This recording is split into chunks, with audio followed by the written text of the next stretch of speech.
പ്രിയമുള്ളവരെ, വചനജ്വാല 1006 ദിനത്തിലേക്ക് പ്രവേശിക്കുന്ന ഇന്ന് ജൂൺ 2 ഞായറാഴ്ച എല്ലാവർക്കും സുന്ദരമായ ഒരു സുപ്രഭാതം ആശംസിക്കുന്നു. നമ്മൾ ഇന്ന് ദൈവത്തിന്റെ ദിവസം പരിശുദ്ധമായി ആചരിക്കുന്ന ഈ ഞായറാഴ്ച തിരുഹൃദയ വണക്കമാസം 2-ാം ദിവസത്തിലേക്ക് പ്രവേശിക്കുന്നു.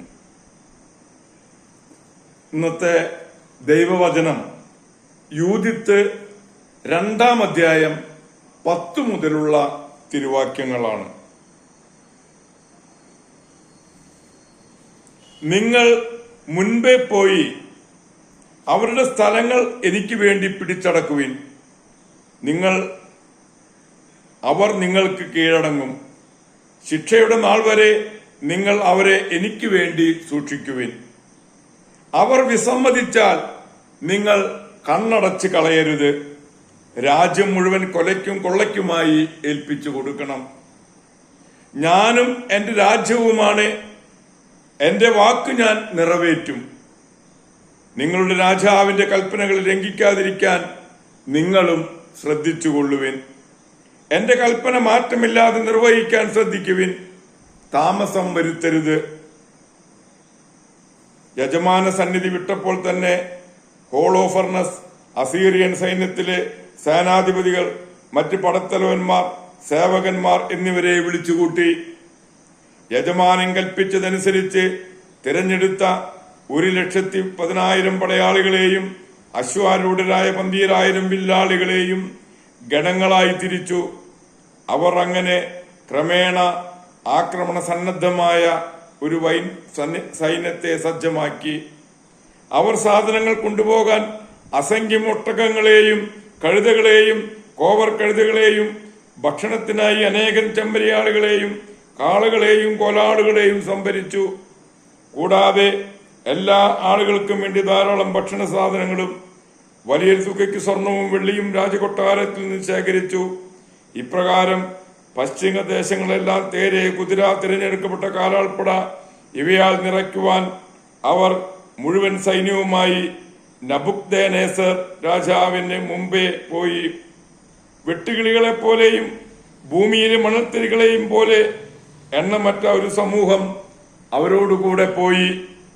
നിനവയിൽ നിന്ന് 3 ദിവസം യാത്ര ചെയ്ത് അവർ ബക്തിയിലെ സമരത്തിലെത്തി. അതിന്റെ എതിർവശത്ത് ഉത്തര ഗിലിയായുടെ വടക്ക് ഭാഗത്തെ പർവ്വതത്തിന് സമീപം പാളയമടിച്ചു.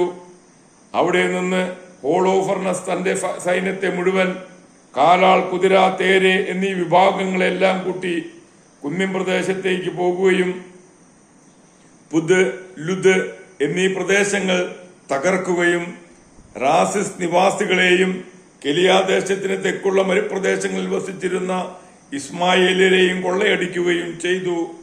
അനന്തരം യൂഫ്രട്ടീസിന്റെ ഗതി പിന്തുടർന്ന് മെസൊപ്പൊട്ടാമിയയിലൂടെ കടന്ന് അബ്രോൺ അരുവിയിലൂടെ കരയിലുള്ള കുന്നിൻ മുകളിൽ സ്ഥിതി ചെയ്തിരുന്ന നഗരങ്ങളെല്ലാം സമുദ്രപര്യന്തം തകർത്തു. കിലിക്കൻ പ്രദേശങ്ങൾ പിടിച്ചടക്കുകയും എതിർത്തു നിന്നവരെ വധിക്കുകയും ചെയ്തതിനു ശേഷം അവൻ അറേബ്യയ്ക്ക് അഭിമുഖമായി നിലകൊള്ളുന്ന ജാഫത്തായുടെ വടക്കേ അതിർത്തികളിലേക്ക് കടന്നു. മിതിയാക്കാരെ വളഞ്ഞ് അവരുടെ കൂടാരങ്ങൾ അഗ്നിക്കിരയാക്കി ആട്ടിൻപറ്റങ്ങളെ കവർച്ച ചെയ്തു. അതിനുശേഷം ഗോതമ്പ് കൊയ്ത്തിന്റെ കാലത്ത് അവൻ ദമാസ്കസ് സമഭൂമിയിലേക്ക് ഇറങ്ങിച്ചെന്ന് വയലുകൾക്ക് തീവയ്ക്കുകയും ആടുമാടുകളെ കൊന്നൊടുക്കുകയും നഗരങ്ങൾ നിർജ്ജനമാക്കുകയും നിലം ശൂന്യമാക്കുകയും യുവാക്കളെ വാളിനിരയാക്കുകയും ചെയ്തു. സമുദ്ര തീരദേശങ്ങളായ സീദോൻ, ടിയർ എന്നിവിടങ്ങളിലും സുർ, ഒക്കിന, ജാമിനിയ എന്നിവിടങ്ങളിലും നിവസിച്ചിരുന്ന ജനങ്ങൾ ഭയചകിതരായി തീർന്നു. അസോത്തിലെയും അസ്കോണിലെയും ജനങ്ങളും പരിഭ്രാന്തരായി. ദൈവത്തിന്റെ തിരുവചനമാണ് നാം ശ്രവിച്ചത്. ഇന്ന് ആഗോള കത്തോലിക്ക സഭയിൽ രക്തസാക്ഷികളായ വിശുദ്ധ മാർസെല്യൂനൂസിനെയും വിശുദ്ധ പത്രോസിനെയും അനുസ്മരിക്കുന്ന പൊൻസുദിനം കൂടിയാണ്. മാർസെല്യൂനൂസ് ഒരു പുരോഹിതനും പത്രോസ് ഒരു ഷമ്മാശനുമായിരുന്നു. ഡയോക്ലീഷ്യൻ ചക്രവർത്തിയുടെ കാലത്ത് ഇരുവരെയും അറസ്റ്റ് ചെയ്ത് കൽത്തുറുങ്കിലിട്ടു. ജയിലിൽ ഇരുവരെയും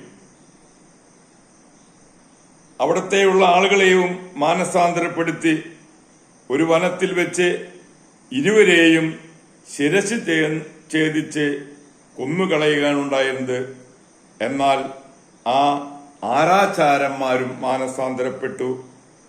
ഈ രക്തസാക്ഷികളുടെ ഓർമ്മയ്ക്കായി ഒരു ദേവാലയം പണിയുകയും ഒന്നാമത്തെ റോമൻ കുർബാനയിൽ ഇവരുടെ പേര് ചേർക്കുകയും ചെയ്തിരുന്നു.